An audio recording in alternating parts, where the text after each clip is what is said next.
Put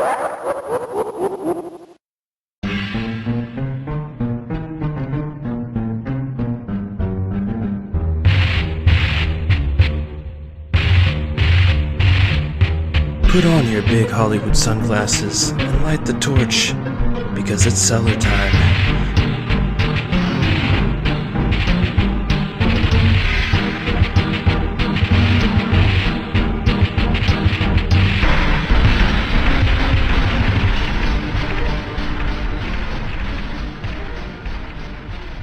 Welcome to the Crack Cellar, as the prophecy was once foretold. I'm Two-Spirit Penguin Daniel. And I'm Mason Nickels. Great broadcaster of the Stones, please tell us the truth of Stonehenge, and possibly the Stonehenge at the bottom of Lake Superior that is 4,000 years older than Stonehenge. You ever heard of that? Of course you have. I can tell you that the God Emperor of Terra was there when the lakes filled and when the stones were carved. Yeah, well, we're here to cover something a little bit more ancient today, and that would be the Shogunite, because they go back way before the stonemasons, don't they?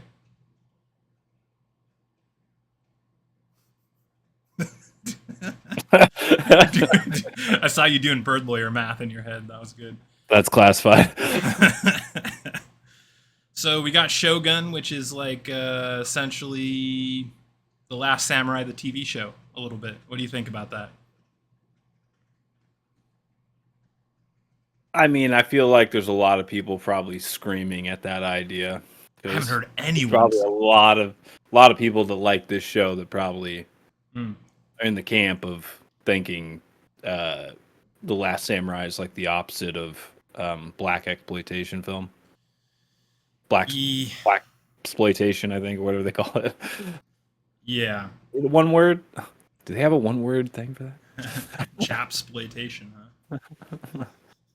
Yeah, exactly. Pretty much. But it was Tom Cruise. I don't know. I loved the movie. A lot of people did, but there seems to be quite a decent amount of people out there that think that film is racist to some degree.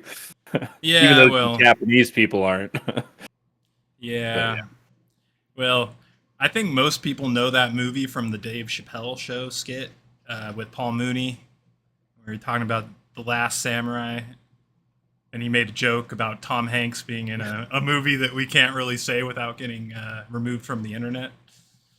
Yeah, I think that's how most people know the movie. Pretty sure when I get to the top level, though, I can say it. Yeah? Is that what that does? That gold emblems gives you the power? We're gonna see. But the big thing in common is we got Hiroyuki Sanada, who was also in The Last Samurai. He is playing the main character of this. Oh yeah, this dude. Yeah, that guy was sick. Yeah, what was his name? Lord Yoshi Toranaga. Toranaga, yes. Yes. And he is quietly one of my favorite actors. Everything I see that guy in, I fucking love. I've never seen him have a bad performance. He's a great actor, and he fucking killed it in this show. Yeah. He is a perfect concept of being typecasted, though. I don't think I've ever seen that guy in a role other than what he does. Pretty much like it's a modern day types role, like Yakuza style role, or feudal age sword wielding role of some kind. Yeah. So he's been in a lot. I don't know if you know this or not, but he's been in a lot of Japanese movies. He's like a really famous Japanese actor. He's not just like a Japanese American actor or something like that. No. But yeah, he's been in like the new Mortal Kombat, Army of the Dead, Bullet Train. He was in John Wick 4. He's gonna be in the Mortal Kombat 2, by the way, the next one coming, which hopefully is all right, but we'll see. It won't be. Probably not. He was also in Avengers Endgame, and what? He was in. You know what he was in? He was in the Ryan Reynolds Wolverine movie where he first appeared as Deadpool, the one everyone hated back in the day. Remember that? Oh, okay. Rush Hour 3, and of course The Last Samurai, which, people hate it, but I love that movie. Rush Hour 3. Yep. Goated. Hell yeah, that's a great movie. But yeah, he was also in Westworld and Hawkeye. The Last Ship. I don't know if you ever watched The Last Ship. That's kind of like a cheeseball apocalyptic show that took place on a Navy ship. And most famously, he was actually on Lost back in the day. So he's been in a lot of shit. I've actually been thinking about watching that lately. It's on Netflix. It's like maybe now is the time. Yeah. I hope people are being... You know the way that the prequels of Star Wars are starting to get talked about with a little less hatred as time goes on? I'm hoping the same happens with the ending of Lost. Because I don't think the ending of Lost was bad, but people were so vehemently against that ending.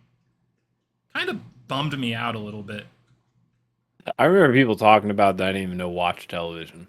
Like they never brought up anything like that in their lives, and they're just like, "Man, Lost fucking sucks." I'm like, "What? Yeah. Where'd that go from?" Yes, but back to our show here. Shogun starts off on what is it? A British ship, right? With A bunch of fucking white shit-smelling fucking losers on a ship trapped in there. Or are they trapped in there? Well, so it's been a their while. little prison, or I are think they? the premise was that they were on a mission to invade Japan, and they had like 8 ships in their fleet originally, but they couldn't find Japan, and this was the final ship that hadn't sunk or everyone died on or whatever. They were the last one, and if you remember, the captain was getting ready to kill himself when not the main character, but the main white guy character of the show, the Tom Cruise of Shogun, if you will. He comes in and says, "No, dude, I know where Japan is, bro. I was born to find Japan. Trust me, bro." And the captain's just like, I call him not Tom Hardy. Yeah, no, totally not Tom Hardy. And the captain says, "Nah, you better make a deal with the angels because we're all seeing them soon." And then you hear the gunshot in the background as totally not Tom Hardy leaves the captain's room. And that's how the show starts, and we find out that he was right. They do find Japan, and about 6 guys are left alive by the time they find it, I think. About 6, maybe 5, something like that. Dude, when they throw that like spoiled fish bucket down onto him to try to get them to like put their arms down and come up, like that was fucking brutal. Yeah. Dude. I think that's something this show does really well, is like you can kind of feel the brutalness of it. Like that's a good example. Also, the infamous cannon scene in the middle of the show where you see a horse get blown to pieces. Dude, that was also pretty fucking sick too. Yeah, dude. Like, that was probably one of the coolest jump scares I've seen in television in a while. I don't usually get caught off guard, but that was cool. This show has the same casual, cold brutality that old school Japan is known for, and they really capture it in this show. Like, it's not like some Assassin's Creed style revision of Japanese history. This is like brutal Japanese shit going down. It could have been old school Assassin's Creed revision. Well, before they went off the fucking rails. Yeah, before it used to just be about semi-accurate history, be this character and go through time, and now they're like, what if we had a gay black rapping samurai? His name is Zesty Yasuke. Yeah. And the female lead of the show, who is an absolute babe and an amazing actress, well, her character's name is Mariko. I don't know, I've never seen her in anything else before, but I want to see her in stuff. I She was in love. needs. Yeah, dude. Like I have. It's been a long time since I was I've. like, "Not Tom Hardy. Get your fucking hands off of her." Yeah, but man, Assassin's Creed, man, what the fuck? Why? There's no hip hop music in Shogun. You know. I don't think so. The No. intro is really good too, by the way. It almost Mm-hmm. I mean, everyone's pretty much doing that slow roll, abstract intro that leads to like some so many shows have done it. Like I only Daredevil, I think Punisher kind of copied Daredevil if I remember correctly. Yeah. I mean, obviously the big ones, Game of Thrones, they kind of started the whole fucking thing. Mm-hmm. Uh, but this one was pretty cool It with was. the sailboat going across the Zen Garden sand. It almost kind of like, in a way, uh, it was a cool perspective because Zen Gardens are waves, circular wave-looking things, and when boats go through, they kind of cast a wake. So it's like almost the exact opposite of what a Zen Garden. Like it's casting a linear wake, and like the Zen Garden's like circles, kind of going outwards. I don't know. I thought it was a cool thing, and then also the soundtrack as well was super sick. How it just culminates to that. I don't know, Shogun Rushmore. Mm. Yeah. Which, oh, it was Yeah. pretty. Definitely, it was one of the better intros. I put it up there with Raised by Wolves and all the other like just S tier intros we've had over the last 5 or so years. Yeah, every time I think of Raised by Wolves soundtrack, I think that chick needs to be a solo artist, and Yeah. like I don't know what she's doing, but she needs to work on maybe her solo career with music. Yeah, that intro was haunting. I will say that the Shogun intro doesn't have that element of like it haunts you. And when you get back to it, it's like you never left it. That's what Raised by Wolves felt like every time you'd turn a new episode on. Like it had been in your mind the entire time since the last time you watched an episode, and all of a sudden your brain is catching up to it. Some abstract bullshit like that. Not quite sure how to describe that feeling, but I wouldn't say I had that with Shogun, but it was a very good, solid intro that I think the thing with a good intro is that if you don't instantly go to skip it, that means it's a good intro. And Shogun's one where I didn't instantly go to skip it. If you watch it more than once, for sure, Yeah. it has something going on. Mm-hmm. So the Dutch trading ship with totally not Tom Hardy lands on the shore, or not on the shore, but in the bay or whatever, in the Japanese fishing village, right? And they're immediately taken prisoner, and we find out that the fucking Spanish Catholics are pretty much running Japan like puppet masters, and you got the bishop here waiting, and you instantly see sort of what's going on here politically, where the reason they were invading Japan is because they knew the Spanish had these guys under their thumb and were using them. And that's the whole reason. And Seemed like a few of the Japanese were privy to this before their arrival, though. The attitude seemed to be seemed to be changing already. I really liked how when they used the bishop as the translator, but the bishop is intrinsically an enemy of the prisoners, so like instantly you see him mistranslating on purpose. I loved that they showed that the way they did. It was great.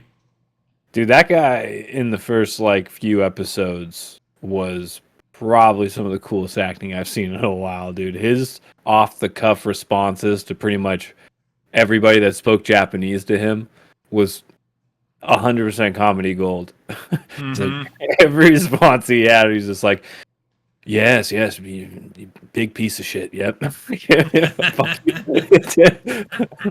Yes, bow. I don't know. I thought all of it was hilarious. Yeah, I liked the scheme. Like we see right off the bat, there's like an element of scheming with what's that guy's name? The dude who serves under Toranaga, Yabushige. his conniving brother. Yes. Or best Was it best his friend. brother? Yeah, I think It's his best friend. was it okay. Like it felt weird, almost like they might be brothers, they might be cousins, they might just be friends. I could never really get that straight. But that guy, you see right from the get go, him scheming on the powers, Game of Thrones style. Dude, not Tom Hardy's name is Cosmo Jarvis. Of course it is Cosmo. What the fuck? No way. Sounds like a Russian stooge, broadcaster Nickels. And our sweet, sweet beauty is named Anna Sawe. Yes. Anna Sawe, yeah. She was awesome. Totally not Tom Hardy, whose name, by the way, is actually Blackthorn in the show, and that is a cool fucking name. like, there was a SNES game back in the day called Blackthorn that I really liked, and I instantly thought of that. Great name for a pirate, and they actually call him a pirate. Unclear if they're pirates or not. They're lying to them about being pirates. They're kind of pirates, but they're also kind of not. It's weird. I don't know. I think that was kind of the big what if thing in the whole series, because they never really explained fully what that ledger said was going on. We kind of just inferred that they were there for bad reasons based off one thing they said in the beginning, that they were looking for Japan, and they didn't look like a colorful cast of people. And they were.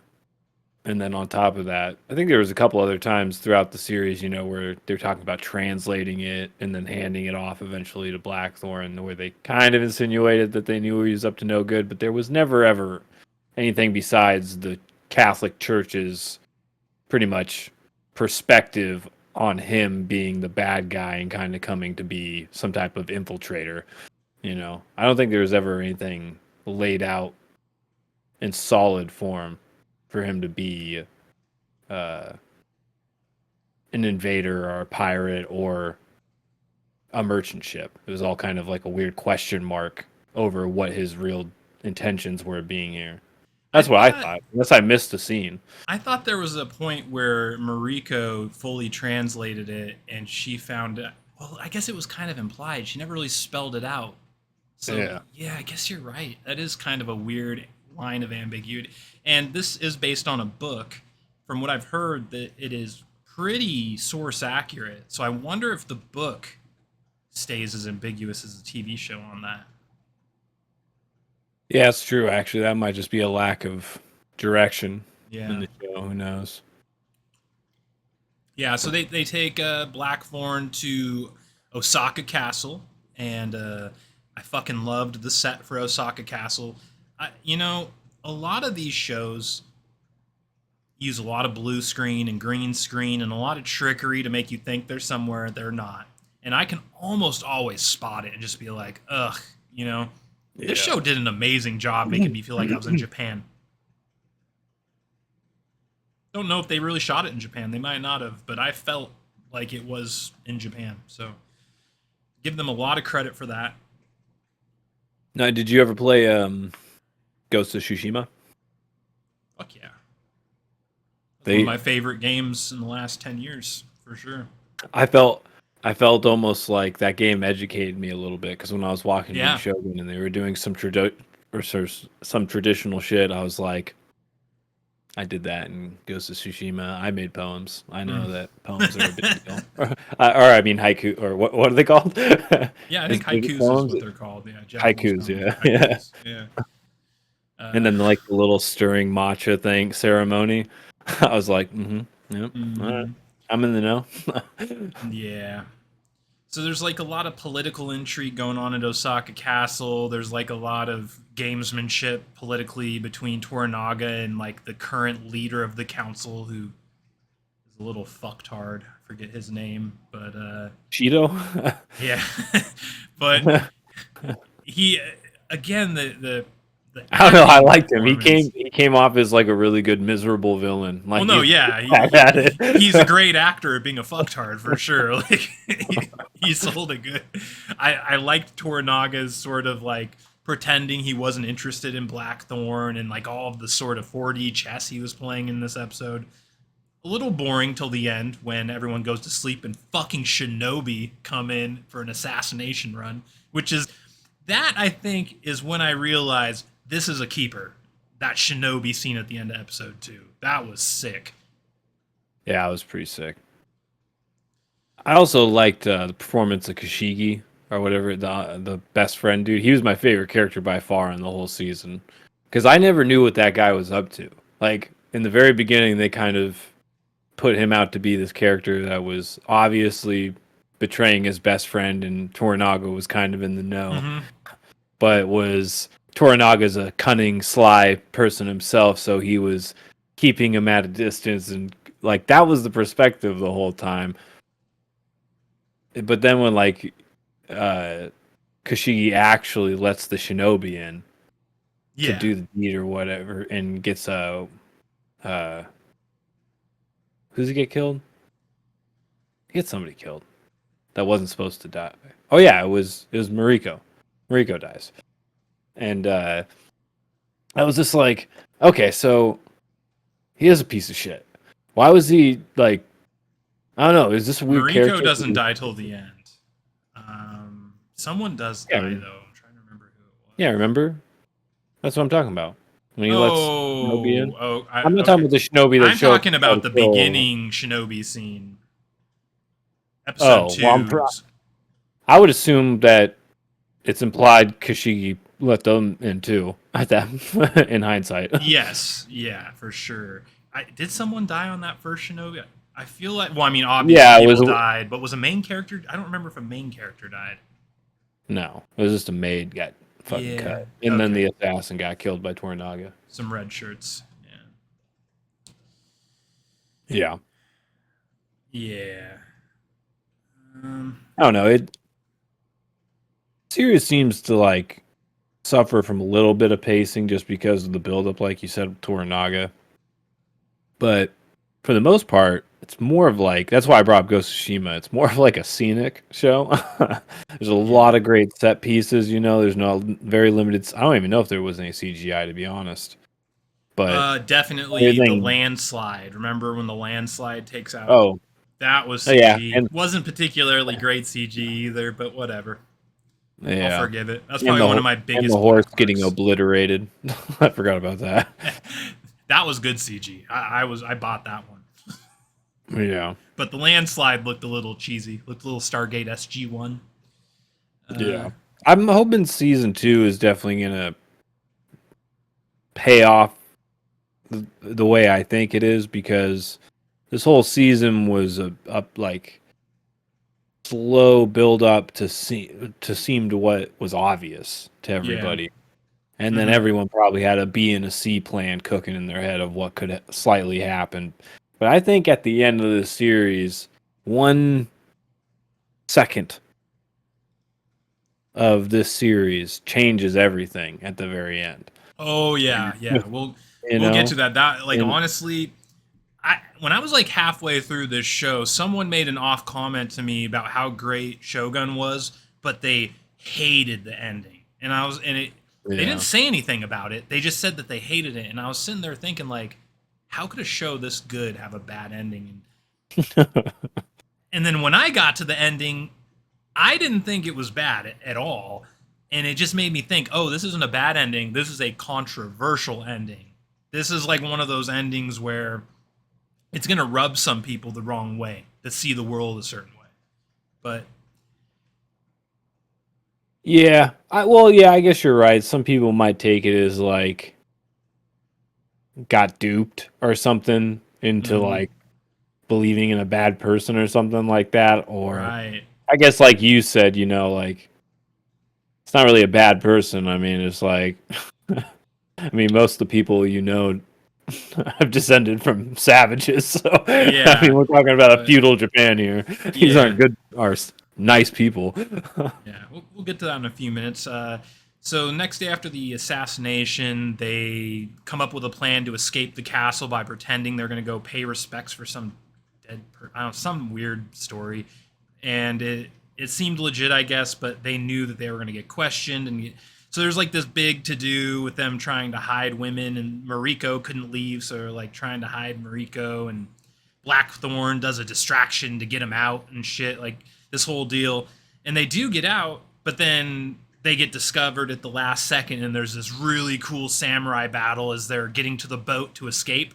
And the husband of Mariko stays back and fights like a horde of like 25 dudes. And that was a great fucking scene. In like at the end, he comes down to the bottom of the pier, watches them leaving, and just like gets on his knees and fucking does like a Japanese prayer as death approaches. That was fucking cool. His name was, what was his name? Buntaro. Buntaro, who did wear a bun. And crazy enough, he doesn't end up dying. How surprised were you when he came back? Because I have never been so sure a motherfucker was dead as I was that guy was dead. Yeah. I also thought he was going to betray him. Mm-hmm. Like, as soon as that guy did come back and he was like, he didn't want to talk about what happened, I was like, this guy is fucking suspect immediately. Yeah. Yeah. And then did he end up dying later on in the end of the series? Is he still alive? He's still alive. I don't think he dies. Yeah. I don't really remember how things end for him too much.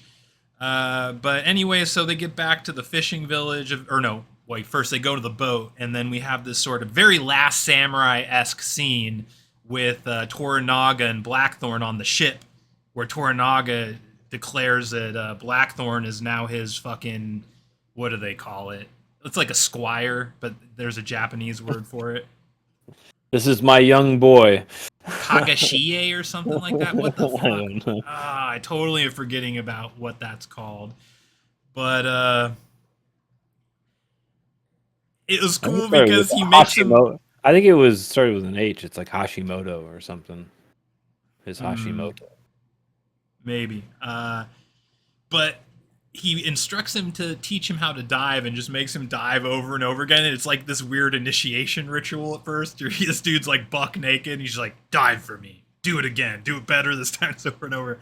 But then it ends with him like doing it with him and then racing to the shore. And it like sort of was this bro moment where they became best friends. And I think this scene, if you trace back the anger at the ending, I think it starts with this scene. Because this scene sort of cements in your head, Toranaga's the good guy. I mean, I don't know. I didn't take that from that scene. But, okay. I mean, I kind of always thought the series was implying that Toranaga was the underdog that's, getting what's rightfully his kind of taken away, while also someone trying to usurp the throne to the kid heir.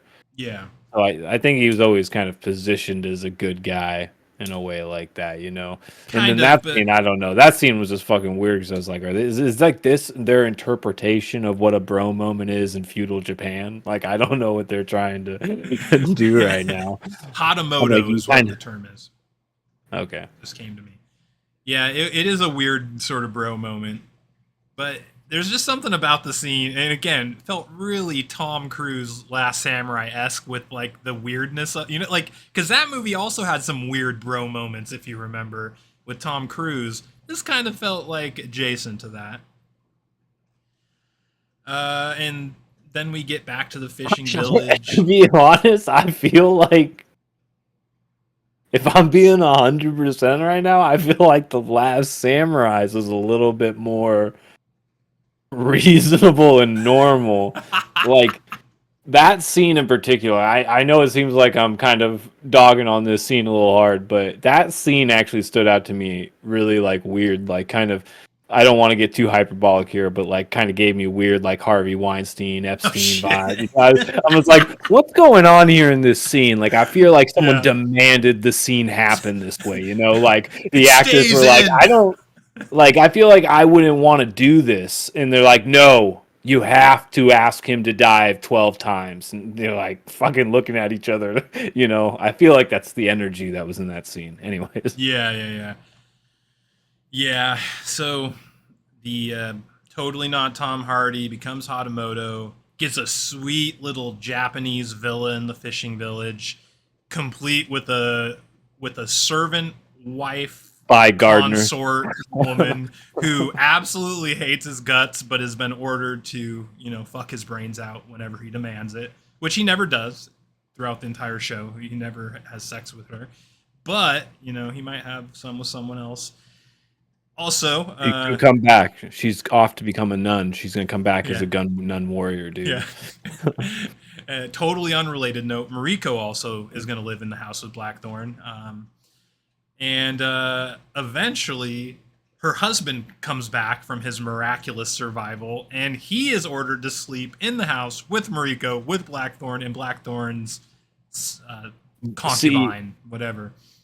And this, in hindsight, is actually an evil move on Toranaga's part. Like, when you realize everything you know now, and you look back, you're like, yeah, that was like a very purposeful, like, to sow discord type move. Okay, Yep. 100%. Yeah. It's kind of the same thing with Khaleesi in Game of Thrones. At the end of Game of Thrones, when she became the Mad Queen and burnt down King's Landing, not all, but like 80% of the fan base was up in arms, like, you can't turn her into a villain. This is not my Khaleesi, blah, blah, blah. And I always looked at those people and I said, with a straight face, hey, buddy, there were fucking signs the whole way that fucking Khaleesi was not exactly on the up and up. Dude, what she did with her dragons and some of those the slave village, like, there was some real shady shit that went down, and everyone was just shocked when she went villain. This is one of those signs for Toranaga. Like you say, this is a fucking villain move. This is to sow discord. This is a fucking 4D chess villainous move, politically. Yeah. But it was well done, because, again, it all changes on 1 second of the show. It's like where you initially come to that scene, you're just like, this must be some weird Japanese feudal bullshit where they gotta do it with honor or something. It's over my fucking head. I don't know. That's why this is playing out. But then at the end of the series, now that we're thinking about it out loud, I'm just like, I don't know. That was a villainous move right there. Fuck yeah, it was. And then, there's just sort of like some slice of life crap most of the rest of the episode. But then the episode ends up with the cannon demonstration where we see old Bessie get blown to pieces. And also, who's that general? There was a general that was killed. Oh yeah, I forget. I forget his name, but one of the generals. Barely was. Yeah. He was maybe in 2 episodes. Yeah. So essentially, the ruling council, who is opposed to Toranaga, sends a general to basically take him in. And they show up at the demonstration, and the son of the Yabushuge, right? So the treacherous friend's Not the son. It's his. It's his son. It's Toranaga's son. Toranaga's son is the one that sets up the trap. Yes. Yeah. Okay. Yeah. So right in front of Yabushuge. That's Yuki Kura. Yeah. The general gets blown up by Toranaga's son, and there's just fucking gore everywhere, and that's the end of the episode. And what a great way to end an episode, man! Holy shit, that was fucking that great. Was cool. Also, cannons are not that accurate in real life. I watched a cannon video after. And I was just like, man, cannons are not nearly as fucking cool in real life. Mm-hmm. Sure, they did some damage if they fucking hit something, but yeah. Next episode is kind of my least favorite, I'd say, in the whole show. We have like a bunch of backstory with Mariko. We find out about her dad, Akechi Jinsai, and the whole deal with him betraying. And then we have the landslide shit that I was talking about earlier happens in this episode. And this is where totally not. That was a real MacGuffin. Yeah. Like when that happened, I was like, man, that was a real just like. And then this happened. Yeah, and it was just an excuse so that Toranaga can be saved by totally not Tom Hardy, which then cements his Hadamoto stance, and it just sort of is like one of those episodes that's just there to solidify what you already know about what's going on in the story, and I hate those kind of episodes. It's one of those episodes where they don't respect you as an audience goer that you'll remember and that you'll know all this stuff, so they kind of want to cement it in your head with repetition. Yeah. That's the way I look at this episode. So, I don't know. What do you think, though? Do you have a different perspective?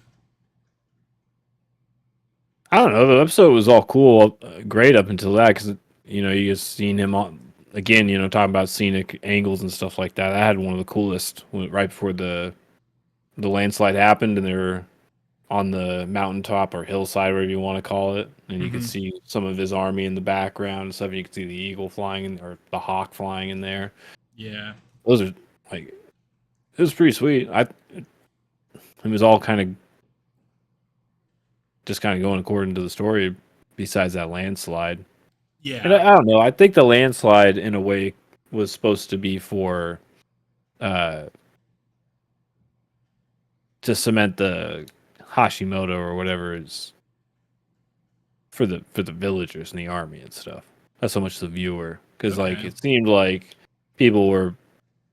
I mean, we don't give a fuck. Blackthorn's cool, but it's the convincing his own people, because that's the whole Okay. subterfuge of this character and Yeah, I pretty can much see the that. drama building up to the final episodes is Yeah. no one knows what Toranaga's up to, and his, I don't know, relationship with Blackthorn is a key component to that subterfuge. Not even his own people understand why he's befriending him, as well as it seems like Blackthorn himself doesn't even trust Toranaga. So there's like a very weird, what's the word I'm looking for?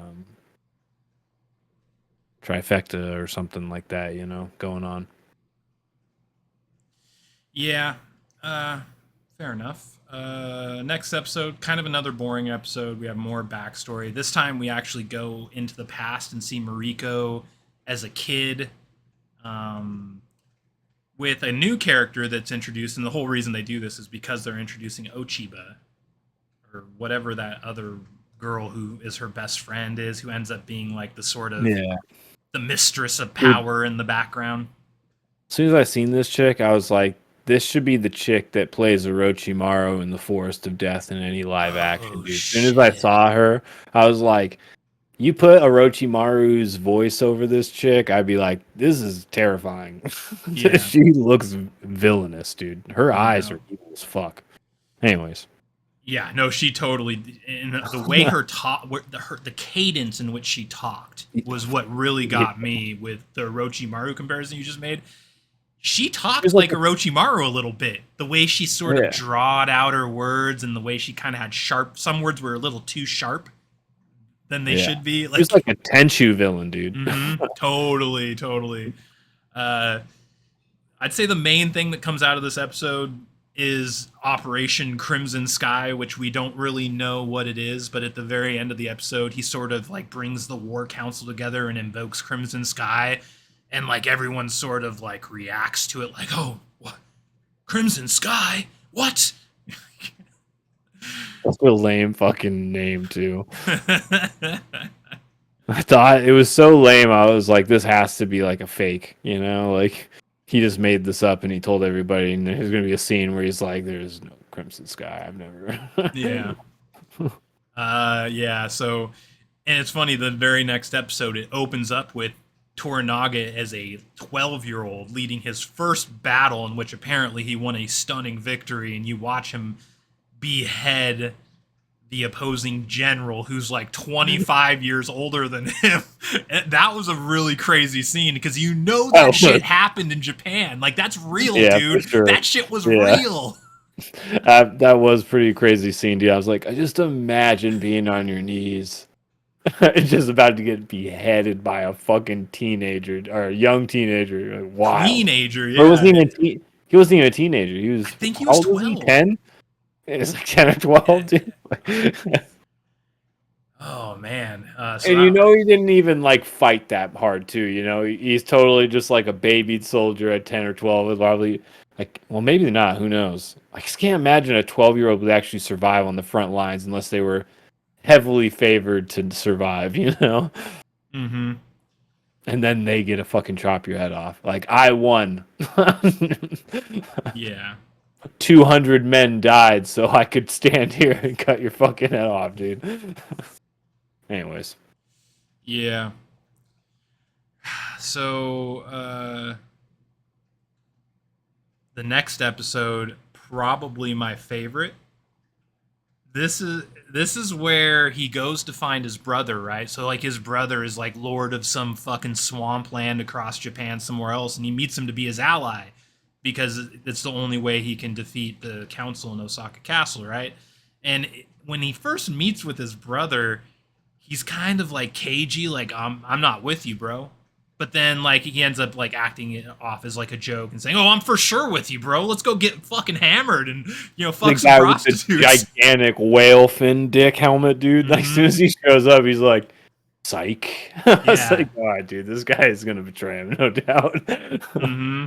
Yeah, and so they go back. They have a party, and at the end of the party,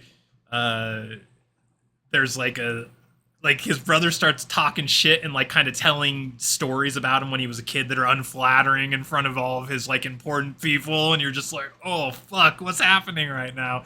And you eventually find out, yeah, he already accepted a seat on the council from Ishido, and this was all a fucking game to betray his brother and tell him in person that I'm taking you to Ishido to be executed. Which, another just amazing hard moment in this show. This show has so many just hard moments. Yeah. Mariko was trying to tell the audience through Blackthorn the whole time. It was like, this place sucks. That's brutal. You have no idea. You stay in line or you're going to get fucked up, I'm telling you. Yeah. Yeah. So, also in this episode, the council finds out that Yabushige was there when the general was killed with the cannon, so they now think Yabushige's back with Toranaga. So now, like, the betrayer kind of has to, like, not betray anymore, even though Toranaga already knows he betrayed. So this dude's fucked pretty much at this point. This dude... That's why he's my favorite character. he is just fucked. He played a rat to the end, though. Like, to the very end, he was playing both sides. Yeah. Anyway. Yeah, and then so the brother gives him like 24 hours to give his answer, and then in that time he talks to Mariko's husband, who wants to kill Blackthorn because he knows he fucked his wife. Oh, we kind of skipped over that a little bit. Blackthorn was totally fucking Mariko. There's a scene at the end of one of the episodes where, yeah, she just comes in and is like, I want me some fucking Blackthorn. It's two scenes. Okay, yeah, there's one scene where she sneaks in, and then the other scene is where he sneaks in. Yeah. So the husband ain't being fooled by nobody. He can tell that they're fucking, and he says, I want to kill her. Toranaga says, no, I need that bitch to do Operation Sunset or Skyfall or whatever. Crimson Sky. I actually felt bad for Bintaro, dude.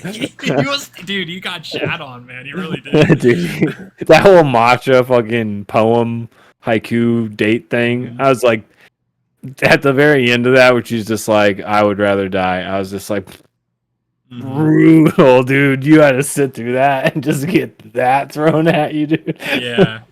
The end of this episode, this whole episode is just amazing. So we've gone through the middle, the beginning and the middle. Now we're at the end where Toranaga is telling his son that he intends to surrender, right? Now, in retrospect, we know he had no fucking intention to surrender, and this was all 4D chess still, but he was telling his son, and his son didn't have the brain power to sort of deduce what was going, so he really believed his dad was about to surrender.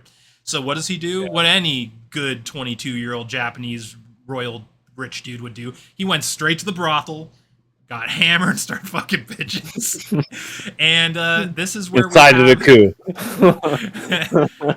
And this is where we have another fucking ninja ambush, this time in the brothel. And Psyche ends up escaping the ambush, but then just fucking slips on a rock and falls in the pond and dies. Remember that? Like, he gets all the way through this big ambush scene, and you're like, oh, he fucking made it. And he just fucking slips and falls on a rock. I think you're remembering it wrong. It's his faction of people that are trying to kill Toranaga's brother. Oh, And- you're right. You're right. You're And right. he's following him out to like this bath, and he's about to kill him, but he slips on a fucking rock and just You're dies. right. I totally Fucking- misremember that. Yeah.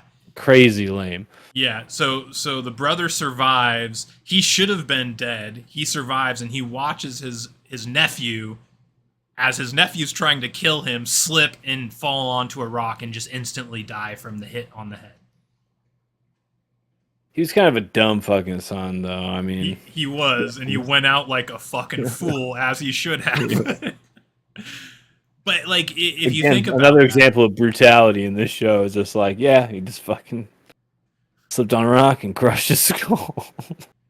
And has there been a better single episode of television? Like that episode, beginning to end, was perfect. It was just really good, in my opinion. One of the best. It was good, but I don't know if episodes. it's. Yeah, I don't know. still I think loved it. the first few seasons of Game of Thrones are really hard to touch as Yeah, far as well- just like reliving them, like for the You mean first like time. the Reigns of Castamere? Like yeah, talking about. like- I put this up there with Reigns of Castamere. Not as good as Reigns of Castamere, but close. I think it's in the same league at least. But you know, yeah, it's Well, true. there's, like, Game of Red Thrones has. wedding. That's Reigns of Castamere is the Red Wedding. The moon window. The moon window. Oh, yeah. There's just scenes in Game of Thrones where you're just like, yeah, I'm never gonna forget that. Nope. Yeah. Yep. So pretty much from here we're going to the surrender where, because his son died, and it's almost like you look at this and you're almost like, did he mean for his son to die? Because it seems like a very crucial part of this 4D chess plan he had going on the whole time depended on his son dying and having an excuse to mourn for 3 weeks. Because think about what happens in the last 3 episodes. How could have any of it been possible without his son dying and having that excuse to grieve? Yeah, I mean, I thought of that, but it would really hinge on his, like, him knowing his son was going to die. And not only did they not insinuate at all that he had arranged anything for him to die, his death was very, like, Accidental, right? accidental, where it's like no one could have planned that. But maybe he knew how dumb his kid was, and he's like, "Oh, dude, if That's- I put that's him in the the middle reach, of a though. if I put him in the middle of a ninja ambush, he's gonna find a way to fuck it up and kill himself." Maybe it was a part of his plan. I don't know. I mean, I get it, but I feel like as in a writing way, like that's a fucking reach and a half to be like he knew it the whole time. His Right. dumb fucking son was gonna slip and die. It does seem like a reach, but can you answer my question? Could he have done what he did without his son dying? Because it seems like it was For sure. crucial. That For sure. extra I 3 think- weeks, though, right? Like, Well, here's the thing. I think what was going on is that he would have not been able to. Like he was probably playing. Like the whole perspective of the show is that he's cunning, buying his time, trying to work out a way, and then when he eventually surrenders and stuff, even then everyone's still not fully convinced. You know that he's going to surrender. Like there's even conversations about it. You know in the Mhm. show. So I think it's trying to say that like if his son didn't die, who knows what would have happened, because he clearly was cunning enough to use his son's death to his advantage to get a one-up. Because this is like Oh, a yeah. tug-of-war thing, the whole series, you know? It's not just like Toranaga's a superhero and he knows he can read all the tea leaves and he's going to be able to win no matter what. It's more like his son's death just so happened to be a thing he could use. yeah. That's how I see it. All right. So this whole episode 8 pretty much all takes place at Tornaga's hometown. They're preparing to surrender. Blackthorn meets all of his old homies, and he realizes, I like this scene just because like he's all like, oh yeah, I'm gonna reunite with my friends and be with my own people. And in this moment, he realizes they're not his people anymore. he's like, oh, these are a bunch of drunken retards. I'm like a fucking Hatamoto now, dude. Like, Yeah, dude, that was actually that was an awesome fucking moment where it's just like white dude thinks he's Asian now. He just kicked him while he's down. He's like scum. Fucking all right, let's get out of here, dude. very Tom Cruise. Very Tom Cruise. Yeah. He's wearing the robe and shit. He's just like, fucking dude, touch my robe. How dare you? we have a scene where Bantaro, knowing that his wife's been fucking the Gaijin, goes in to have tea with her, and he's like, hey, I forgive you. Why don't we just kill ourselves? And she's like, I would rather eat diarrhea than kill myself with you, Bantaro, and leaves the room. Dude, Bantaro got fucking shit on so hard in this show. I don't think there was one redeeming scene with Bantaro. And No, dude. I think the very end when like Blackthorn and him are kind of like left alive together and they're like, I guess it's just the two of us. I think that was the only thing where it was Bentaro or Buntaro, whatever his name is, in a redeeming light. Mm-hmm. Everything else was just cuckery, dude. Yeah. And so we have like a lot of political intrigue. The old man that supports Toranaga, I forget his name, but he's like the old dude who's like the really chill advisor guy. He is totally not down with the surrender, and he ends up killing himself in front of Toranaga and all the people because of protesting the surrender, right? And you think that Toranaga's not going to let him do it, but he lets him do it. And we find out pretty quickly after that this dude was in on it. He knew he wasn't going to surrender, but he had to kill himself to make it look real. Yeah. More that just straight up Japanese, cold, evil, old school Japanese shit. This was another scene was kind of a reach to me. I'm just like, there's no fucking... I'm like, this. Maybe it's just like I don't have an understanding of what feudal Japan loyalty meant. You know, that is like, what it meant, bro. But then at the same time, it requires a level of like, almost psychic ability, because it was just like they're sitting there next to each other, and he's just like, first, at least how I interpreted it is he actually believed he was being a bitch and he was going to kill himself in protest, but then through like eye contact, there was like this weird like staring contest where eventually he's just like, oh, I have to kill myself. This is part of your plan. I get it. And it's just like, I was like, I don't know about, like, I wouldn't, there's not one person I know in my life. There's not one motherfucking person I know where I'd be in that situation where for some odd fucking reason I'm protesting my life. And then I see your eye contact and I'm like, oh, he wants me to kill myself. This is part of the master plan. Okay. It's like, what? No fucking way, dude. Yeah. I don't know. All right. No, fair enough. I bought it personally because I just sort of, I just feel there's such a darkness with old Japan. Like, I've heard so many stories, I've read so much history about what Japan used to be like, that I just accept shit like that because of how dark that place is from a Western perspective, from our perspective. Even though we have a dark past too in the West, it ain't nothing compared to Japan as far as I have learned in my life. I do. The Japanese invasion of Korea, look that shit up, boys and girls, if you want some nightmares.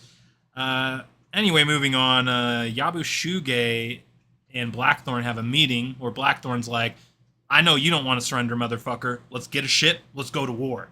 And Yabushuge is sort of like, bro, you know I hate you, right? Like, what the fuck are you doing here? And this is kind of an interesting scene. And he turns him down, but also kind of ends up coming back to him the next episode, right? I feel like, am I remembering that right? Like, he initially turns him down, but then later on? I think it's the same episode. Maybe it is. Yeah. Yeah. Yeah, so, all right. This is where shit gets real. They go to Osaka, fucking... And then we find out what Crimson Sky really is. Would you like to tell us what Crimson Sky really is, Broadcaster Nickels? I don't even remember. Isn't it just a full frontal assault? I think it was just Blackthorn and Mariko staring at the sunset, declaring their love for each other. That's what I thought it was. I was gonna say I don't remember Crimson Sky actually happening. Mm-hmm. Did it? Well, it does, right? Because the whole thing with Mariko. So this is the episode Mariko dies in.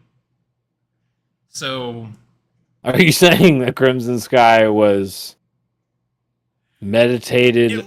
it was Mariko It dying, was- dude. It was the Well- fucking waifu of the show dying to make Ishido look bad and lose is what happened. It was all about manipulating fucking Ishido's wife, the woman Ochiba or whatever. It was all about turning her against Ishido because Mariko dies because, you know, Ishido was the one who killed her, right? So, like, it was this crazy fucking bird lawyer fucking whiteboard of shit that it all ends here, right?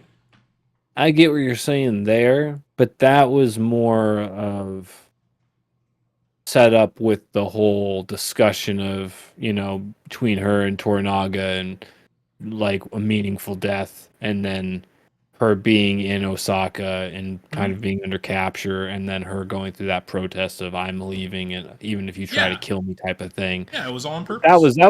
That's all contained in that angle. Mm-hmm. I think what's odd about that, I thought what you were bringing up was what's his name? Kashigi.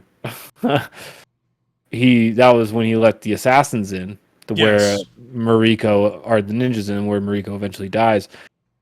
So her death is actually a cause and effect of what Kashigi did, and was that meditated? You're talking about Yabushuge. So, okay, so the timeline is Kashigi. Mariko goes to the thing with Ishido. She says, I'm out of this bitch. If you don't let me go, I'm going to kill myself, right? And this was step one. Yeah.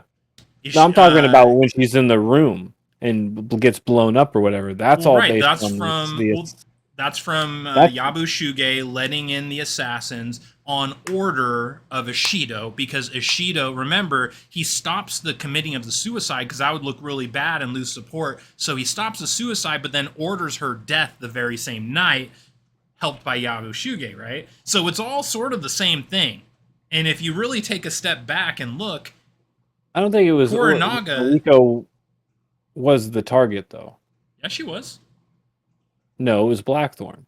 No. That was the first target. We're talking about the second one at the end of the show. It was Mariko, because they needed to kill Mariko because she was going to leave or kill herself, and they couldn't allow either. Mariko was the target. No. That got cleared up before any of that happened. What do you mean cleared up? She protested, and then at the last minute, what's his name came in. Ishido came in and gave her the permission with the intention of killing her before she could leave. I don't think that was ever really implied, though. I think those were two separate things. I 100% disagree with you there. You are the right to, you can have your opinion, but I fucking disagree with you big time. Damn sure Ishido was contracting Yabushuge to kill Blackthorn. It was explicitly stated.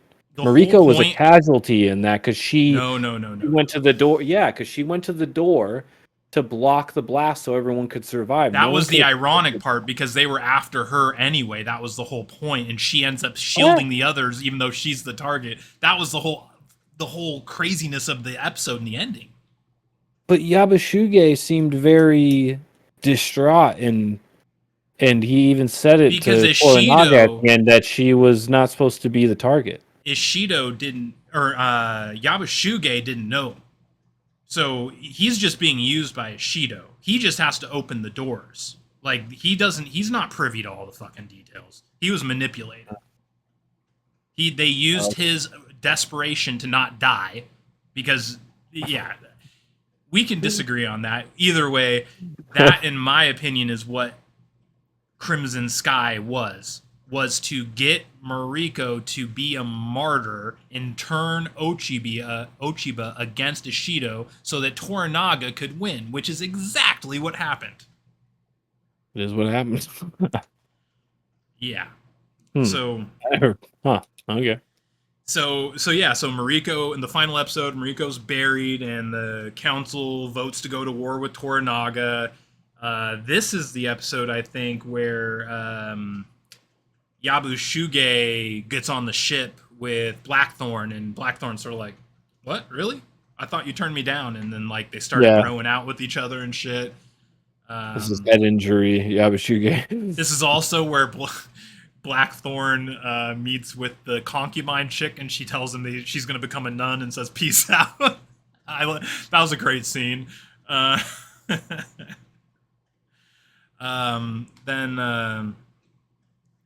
God, this is also where Blackthorn. So, oh no, that was the chick. The chick that was the nun was the other. Yeah, the woman that was assigned to have sex with Blackthorn in his house and wash his dishes. Yeah, I thought you were talking about the whore, the actual concubine. That you know what I'm talking about. Yeah, that's what I thought was going to be an assassin, to be honest. So Toranaga fucking tells Yabushige to commit seppuku, and we have this sort of like this kind of weird scene with them sort of broing out right before Yabushige kills himself at the sunset, commits seppuku. And Toranaga's like on this fucking like finding traitors spree, and they're gonna kill like random fishermen, right, or something, and then Blackthorn's like, "Nah, dude, this is my fault. Don't kill them, kill me." And there's this whole thing there. This is probably the part of the episode I didn't like that much. So when people say they didn't like the ending, when I was watching this part, I was kind of like, oh, maybe this is what they meant by they didn't like the ending. It's kind of just felt weird. But well, you think their emotions of just losing their a good guy character or something like that? Well, versus Toranaga being like a gray character, I think is fine. But in this moment, Toranaga felt like a black evil character because he was just randomly killing people looking for traitors, right? That's something that evil people do, not morally gray people. So that's kind of where I was thinking. But then right after that, Toranaga stops Blackthorn from killing himself and tells him the truth, that the whole thing was planned. Mariko's death was planned. It was all planned. And fucking Blackthorn's mind is just fucking blown. He admits to blowing up Blackthorn's ship so that he couldn't leave. But then like he won't tell the full plan, but you pretty much, the show ends with you realizing that Toranaga sacrificed a lot of people, a lot of good people on purpose to become the Shogun, when he said the entire fucking show he didn't want to be a shogun and pretended like he didn't want power. So essentially we have a guy that's saying, I don't want power, I just want to live, just leave me alone, people. Then at the very end he takes his fucking glasses off, slicks his hair back, and says, I'm the fucking shogun, bitch. And that is why people did not like the ending. Actually, like the secret to becoming a leader or management position, just keep denying. They're like, hey, would you ever want to be management or something? Like, just tell them no. Every single time. Be like, nah. And then eventually they'll be like, I think he's the best option, to be honest. He doesn't even want to be a manager. Yep, totally. So that is the show. That is one book. That is the complete book. There is no other book, so a season 2 would be totally made up. So what do you think about that prospect, Broadcaster? Damn, that sucks. Yeah, I didn't know if you knew that. I didn't want to say till the end because you were talking about season 2 early on. Is there even a season 2 announced? They're talking about doing a season 2, but it's going to be totally just made up. What if? It's going to be like what if stuff, like what could have happened after these So events. wait a minute, is the guy even writing a second book? Not that I am aware of, no. What? Yeah. So did they must have done their own liberties with the first season then, because this From what I've heard, the book is very close to the TV show. Like almost like one for one. Is the guy dead? I don't know. Who wrote it? I have no idea. I haven't That's done a lot of weird to have research. an ending like that and then not follow up with it. That's weird. Yeah, Is he I even involved in the show? I think so, but not like a whole lot. But I think he is somewhat involved, sort of like George R. R. Martin's involved, like sort of on the sidelines, but not actively. He's not like a writer on the show or anything like that. That's But fucking weird. yeah, so I'm not super excited for season 2 because of that fact, but season 1 was so well done from a non-writing perspective, like every like cinematography, direction, settings, vibes, acting, like everything else is so good that I'm like okay with giving a second season a shot. You know what I mean? Maybe it won't be Yeah. great, but I'll give I it a mean, if the shot. guy's involved, I mean, like that, I'm not too worried Yeah, because maybe you just didn't. I don't know. That's a weird thing to hear. it Have a is. successful book, leave it open ended, like you're gonna write another one. Is It's this a not really really? it's not that open-ended though if you think about it, dude. I know it seems open ended, but really he ended it with a bow. Like Toranaga sort of taking his mask off at the very end like that. I That don't gives a know, man. lot of closure. The idea that I don't know, Lady Ochiba like swearing allegiance to him through a letter, and then he starts moving his pawn to court, like all that seems to be paper thin, like stuff that could just collapse and like down. Hmm. I don't know. All that stuff seems like stuff being set up to be further explained down the road. I don't see them just writing those things in to be. I don't know, unless the book kind of is more detailed about it, but Yeah. I Well, don't know. we'll Maybe see. they left some stuff out to make it seem like more of a contained show, but to me, it felt like it was natural to at least have another season. Him go to Osaka, pretty much take out Ishido, take Ochiba as his wife or whatever goes down to No make a shit. superpower allegiance. I mean, that's pretty much what it seemed. That's what All I that mean. When sounds they kind boring of though, doesn't it? Like when you're really like going through what would happen and the potentiality of the next season, that all sounds boring as shit. What we saw already is the good shit, was if he you think actually about it. like a real shogun? Is this like based off of a real historic shogun, Togunaga or Toranaga? That I'm not sure of. I don't Because think I was like, so. maybe then I it's don't think so. implied. Because if it is a real life character, I'm like, okay, then there's the missing link. Like it's a history I book, and everyone knows what's going to happen next. yeah, Like, I don't know. I saw Toranaga as sort of like an anagram for Nobunaga, who's like the very famous Japanese shogun, or was he a shogun? Some sort let's of see, Japanese ruler. I played Onimusha 1 through 3. Yeah, Okay, yeah, I'm yeah. So Nobunaga. I took him as like an allegory, I guess, for Nobunaga, and not a real person. But maybe I'm wrong. Maybe it is a real person. I'm not sure. King of the Demon Realm.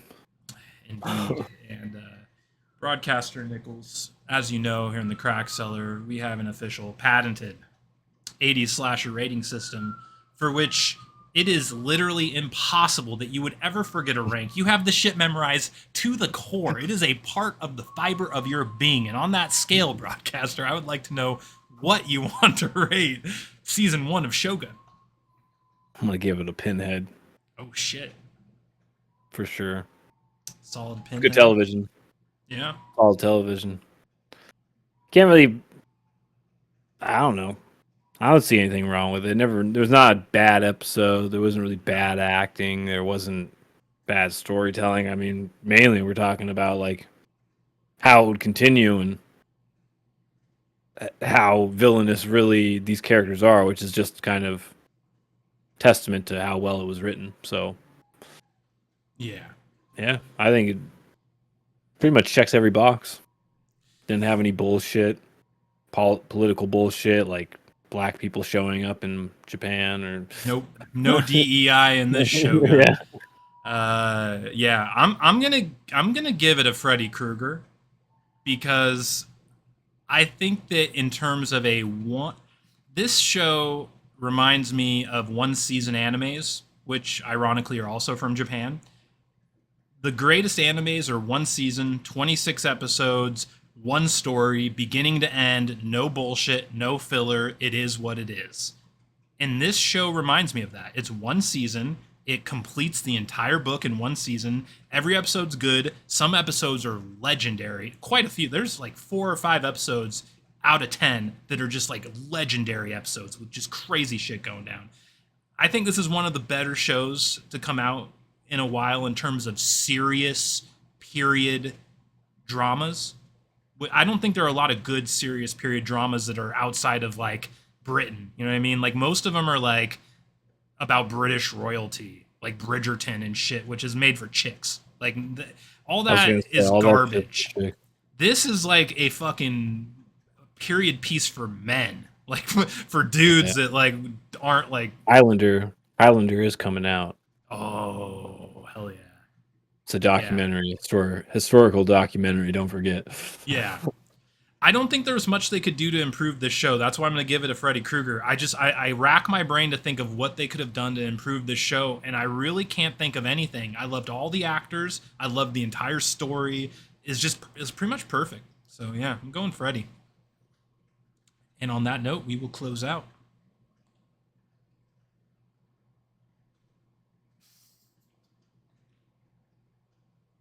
You look like a Secret Service member with your earpieces. Did you say an incel was on a roof and shot at the president? I'm on my way. He's wearing a Freemason necklace. Hold on. Hold. That's exactly what happened, dude.